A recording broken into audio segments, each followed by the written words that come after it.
예, 오늘 우리 26과, 책으로는 26과 읽을 차례입니다.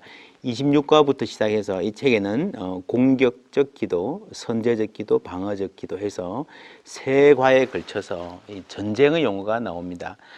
기도가 전쟁이다라고 하는 것은 확실합니다. 영적 전쟁입니다. 근데 이 세 과에 걸친 내용을 오늘 한 과로 압축해서 하고요. 이게 중요하지만 또 다른 우리가 정해진 시간 내에 다뤄야 될 주제들이 있기 때문에 앞으로 세 과를 하나로 압축해서 영적 전쟁으로서의 기도를 하고요. 내일하고 모레는 또 다른 내용 함께 다루도록 하겠습니다. 전신갑주라는 말 아시죠? 에베소서에 그러므로 하나님의 전신갑주를 취하라. 이는 악한 날에 너희가 능히 대적하고 모든 일을 행한 후에 서기 위함이라 하셨습니다. 전신갑주를 입고 완전 무장한 군인이라는 거죠. 입고 우리가 싸우는 태세가 있어야 된다는 것은요, 우리가 살아가는 날들이 악하다는 것입니다. 날이 악하다. 우리가 내가 이렇게 살아야지, 착하게 살아야지, 신앙적으로 신실하게 살아야지 하는 그 각오, 좋은 마음으로만은 살 수 없는 악한 공격이 있는 그런 때를 우리가 살고 있기 때문에 우리가 영적 전쟁이 필요합니다. 우리가 기도 공부하면서 말씀 들으면서 전투하는 교회, 승리한 교회라고 하는 말씀도 여러분 기억하실 것입니다. 그래서 이 땅의 교회는 우리가 이 땅 사는 동안에 영적 전쟁이 끊이지 않는데 여기는 방어도 필요하고 공격도 필요합니다. 기도는 영적 전쟁입니다. 18절에 모든 기도와 간구를 하되 성령 안에서 기도하고 이를 위하여 깨어 구하기를 항상 힘쓰며 여러 성도를 위하여 구하라 하셨습니다. 바울 사도는 전신갑주 말을 한 다음에 모든 기도와 간구를 하되 항상 성령 안에서 기도하고 이를 위하여 깨어 구하기를 항상 힘쓰며 여러 성도를 위하여 구하라. 전신갑주의 신앙생활, 영적 전쟁의 신앙생활의 자세의 결론이 기도하라라는 말입니다. 물론 영적인 싸움은 기도만으로 이루어지지 않습니다. 전신갑주의 내용에 평안의 복음, 믿음의 방패, 구원의 투구, 하나님의 말씀, 이런 다양한 하나님이 주신 무기들이 있습니다. 가장 중요한 핵심은요, 우리의 믿음, 복음에 대한, 하나님의 말씀에 대한 우리의 믿음입니다. 신구약 성경 말씀의 핵심은 그리스도의 복음입니다. 우리가 그 복음 안에 굳게 서고 내가 그리스도 안에 있는 사람으로 그리스도의 의로 구원받은 사람이라는 그 말씀이 최고의 방어입니다. 그리고 바울은 그 다음에 19절에 이렇게 말합니다. 또 나를 위하여 구할 것은 내게 말씀을 주사 나로 입을 열어 복음의 비밀을 담대히 알리게 하옵소서 할 것이니 20절 이 일을 위하여 내가 쇠사슬에 매인 사신이 된 것은 나로 이 일에 당연히 할 말을 담대히 하게 하려 하심이라고 했습니다.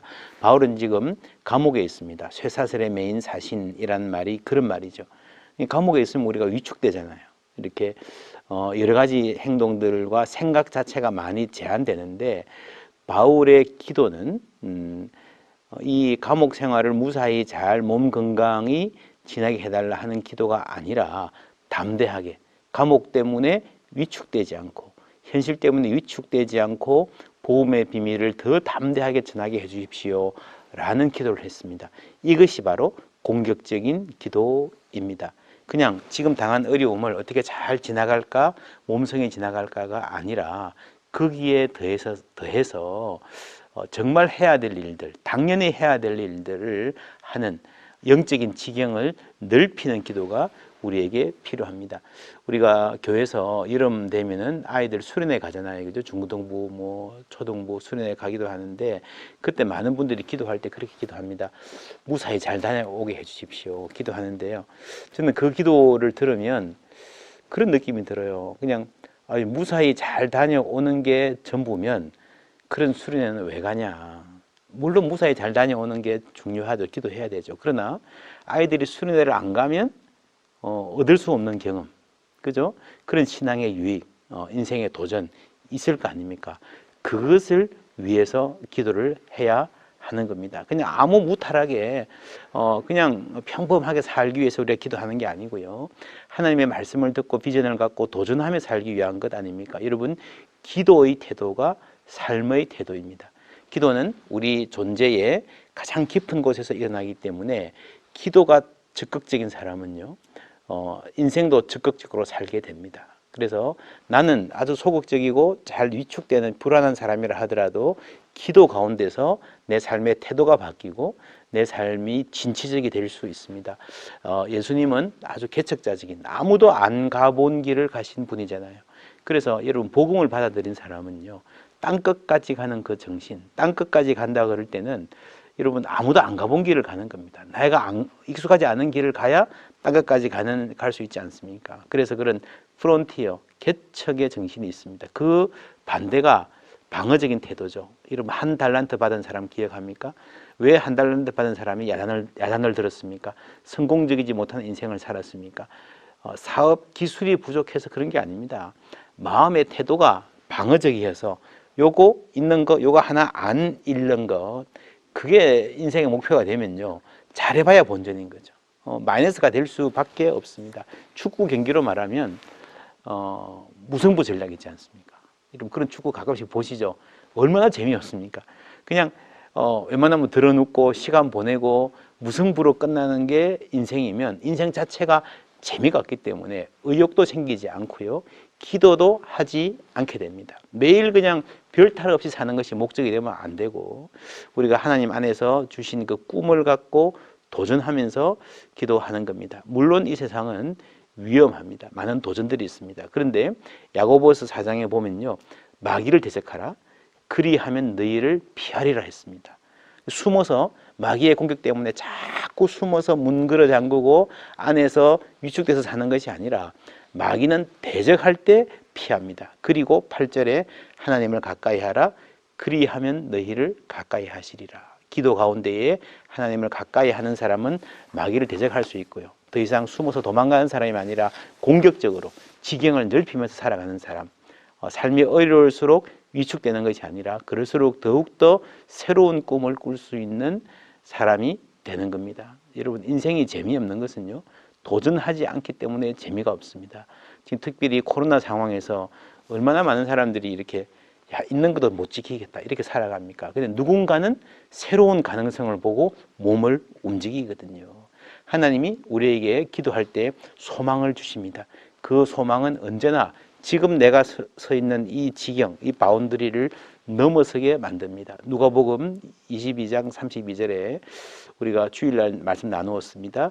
그러나 내가 너를 위하여 내 믿음이 떨어지지 않기를 기도하였노니 너는 돌이킨 후에 내 형제를 굳게 하라. 그러니까 믿음이 떨어지지 않는 것, 이게 방어적인 기도면 거기서 그치지 않고 돌이킨 후에 베드로가 어떻게 아름답게 영광스럽게 살아갈 것인가 하는 그 소망을 갖고 기도하는 겁니다. 그게 예수님의 기도였고 우리가 해야 될 기도입니다. 마지막으로 우리가 영적 전투로서의 기도라고 할 때 꼭 기억해야 될 말씀, 로마서 12장 21절, 악에게 지지 말고 선으로 악을 이기라 하셨습니다.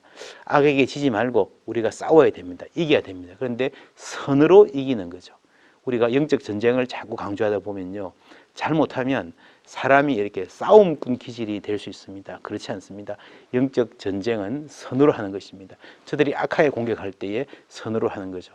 예수님이 십자가에 달려 돌아가시면서도 그들을 위해서, 자신을 공격하는 사람들을 위해서 기도하신 그 온유와 겸손이 바로 가장 치열한 영적인 전쟁이었던 것입니다. 그래서 우리도 세상과 싸우되, 악과 싸우되, 세상의 방법, 악의 방법이 아닌 예수님의 방법으로 싸워가는, 그래서 온유와 겸손으로 이 영적 전쟁을 잘 감당하여 승리하는 모두가 되기를 바랍니다.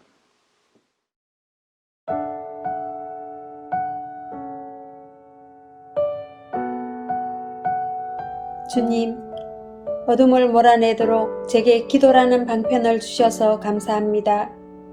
또한 기도로 당신의 축복을 받고 주의 임재를 누리게 해 주셔서 감사합니다. 사람들의 삶에 적극적인 사랑의 투자를 하는 방편으로 기도를 사용할 수 있게 해 주셔서 감사합니다. 주의 힘과 권능도 놀랍지만 주의 사랑은 더욱더 놀랍습니다. 저의 본 모습이 어떠한지, 어떤 대접을 받아 마땅한 존재인지 알기 때문입니다. 당신은 끊임없이 저를 돌봐주시고 변화시켜 주십니다. 부정적인 면을 긍정적인 면으로 늘 바꾸어 주고 계십니다. 승리할 수 있는 기회를, 발전할 수 있는 기회를, 이길 수 있는 기회를 늘 주십니다. 그래서 당신의 이름을 찬양합니다. 예수님의 이름으로 기도합니다. 아멘.